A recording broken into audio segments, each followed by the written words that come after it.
il peut être malade et il peut contaminer, alors il faut faire attention. Il rentre dans la voiture, il arrive au test drive, il fait le dépistage et il reçoit les réponses en 24 ou 48 heures.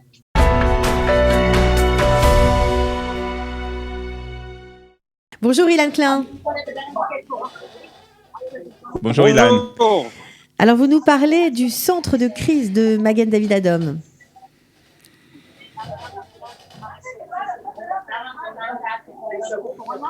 Ilan, vous nous entendez ? Maintenant, je vous entends, oui. Bonjour. Très bien. Alors, vous vous trouvez au centre de crise du Magen David Adom. Alors, d'abord, dites-nous de quoi il s'agit, ce centre. Quelle est sa fonction ? Quel est son but ? Alors, le centre de crise, c'est le centre d'appel du Magen David Adom. En général, on reçoit dans le centre d'appel du Magen David Adom 4000 appels. Mais malheureusement, dans cette situation-là, on reçoit des dizaines de milliers d'appels. On avait une journée aussi avec 90 000 appels. Ouais, donc c'est assez impressionnant. Alors bien sûr, pour vous joindre, c'est le numéro 101. On ne cesse de le répéter, mais on a besoin aussi de comprendre la procédure. Comment peut-on se faire tester pour savoir si oui ou non on est positif au coronavirus ? Est-ce que ça passe forcément par vous ? Est-ce qu'on peut déjà avoir des informations par téléphone ou pas ? Alors, la procédure est pas trop compliquée. Il y a deux critères. Premier critère, il faut être en contact direct avec un malade corona positif. Et deuxième critère, il faut présenter des symptômes. Ceux qui présentent des symptômes, ils sont en contact, ils étaient en contact direct avec un malade. Le Magen David Adom envoie une équipe pour tester. Si un de ces deux critères on l'a pas, alors malheureusement on peut pas recevoir ce test, à part si un médecin de la Coupat Cholim fait la demande. Alors ça c'est très important parce que parfois on nous appelle, à nous aussi on nous dit voilà on tousse, on n'a pas eu de fièvre mais on tousse et on a été peut-être en contact avec des gens qui sont venus de l'étranger, mais on n'a pas les 3 critères. Alors dans ces cas-là seulement c'est le médecin qui doit faire une ordonnance ou qui vous contacte à vous pour avoir accès au test, au dépistage systématique, c'est ça ? Tout à fait, c'est le médecin qui doit nous contacter directement, il appelle le 101, il se présente, son numéro de licence et la Coupat Cholim, et le Magen David Adom reçoit toute l'information et envoie l'autorisation pour le dépistage. Quand on parle d'autorisation pour dépistage, il y a 2 possibilités, ou on envoie des secouristes pour faire le dépistage. Deuxième possibilité, c'est le test drive. Alors, justement, demain, on ouvrira encore 3 heures. Alors, parlez-nous justement, parce qu'on en a parlé, mais c'est quelque chose de très important et c'est aussi quelque chose, je crois, qui existe qu'en Israël. C'est un test qui est fait, donc on vient dans des centres qui sont pour le moment à Tel Aviv, à Jérusalem, à Haïfa, si je ne me trompe pas, et avec sa voiture, et le test est fait sans sortir de la voiture, en fait. Mais est-ce que c'est déjà opérationnel, Ilan Klein ? Oui, Tel Aviv est opérationnel depuis vendredi. D'accord. Alors le système est simple. Dès que la personne reçoit l'invitation ou reçoit la confirmation pour faire le test, alors il y a 2 possibilités. Première possibilité, c'est une équipe qui arrive chez la personne à la maison. Deuxième possibilité, c'est que la personne s'inscrit pour venir au test drive. Et dès que l'heure et la date arrivent, il rentre dans sa voiture. Bien entendu, il doit faire attention parce qu'il peut être malade et il peut contaminer, alors il faut faire attention. Il rentre dans la voiture, il arrive au test drive, il fait le dépistage et il reçoit les réponses en 24 ou 48 heures.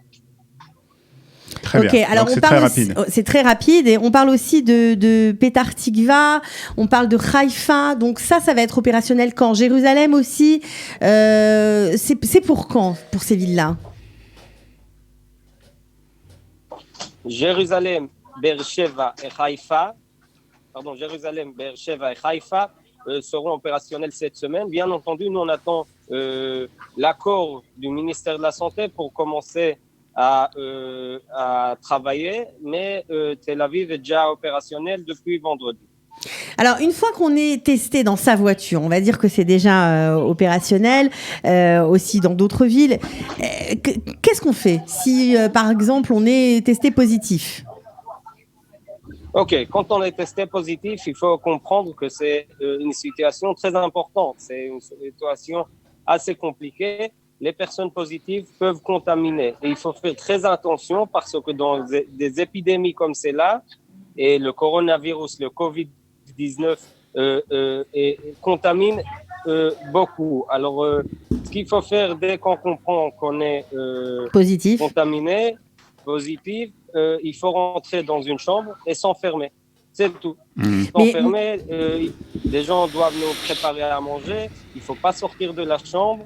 Et bien entendu, si les symptômes deviennent plus graves, alors il faut appeler le 101. On va envoyer une ambulance pour être hospitalisé, ouais. Non, mais ma question était plus précise parce que je pense à ceux qui sont dans leur voiture et qui se font tester. D'ailleurs, on peut se faire tester à plusieurs, si j'ai bien compris. C'est ça le principe du driving. On fait quoi quand on est testé positif dans le driving ? S'il y a une famille qui a reçu des autorisations pour toute la famille, ils peuvent venir tous ensemble et on teste toute la famille.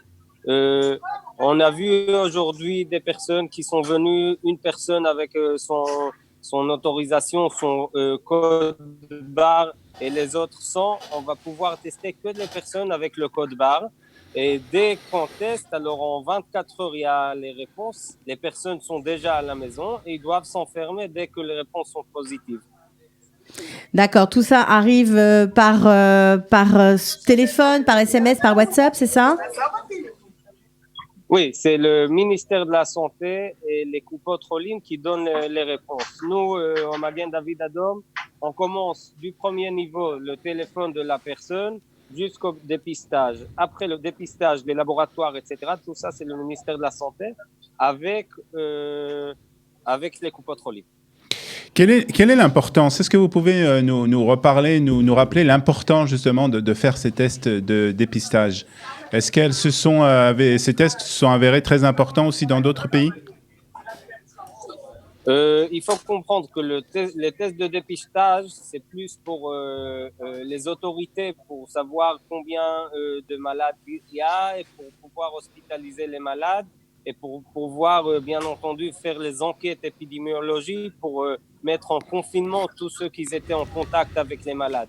Mais beaucoup de malades ne vont pas présenter des symptômes trop agités. Beaucoup de malades vont présenter des symptômes, un peu de la toux, un peu de la fièvre et pas plus que ça. Mais c'est très important pour lutter contre cette épidémie de recevoir les bonnes informations et pour comprendre bien la situation. C'est la raison que dès que quelqu'un a été en contact avec une personne positive au coronavirus, il doit rentrer en confinement parce qu'il peut contaminer s'il est malade.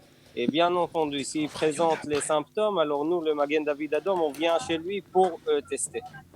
Alors, Ilan, juste une question. On a vu la recrudescence des gens qui ont été testés positifs, 1238 malades ce matin en Israël. Est-ce que ça a eu des répercussions dans votre travail quotidien ? Est-ce que vous avez eu de nouvelles recommandations du ministère de la Santé ? Nous, on continue avec l'objectif du Premier ministre de 10 000 personnes. Et cet objectif, on le fait, on doit arriver là-bas dans les jours qui viennent. Plus il y a des malades, plus on a besoin de faire le nécessaire pour les retrouver et bien entendu pour les tester. Est-ce que vous avez besoin justement de plus de bénévoles ? Est-ce que vous avez besoin peut-être que les jeunes qui ont suivi vos cours et qui n'ont pas encore commencé leur bénévolat au sein de MADA, est-ce qu'ils sont nécessaires pour vous aujourd'hui ou pas tellement, vous êtes déjà bien organisés ?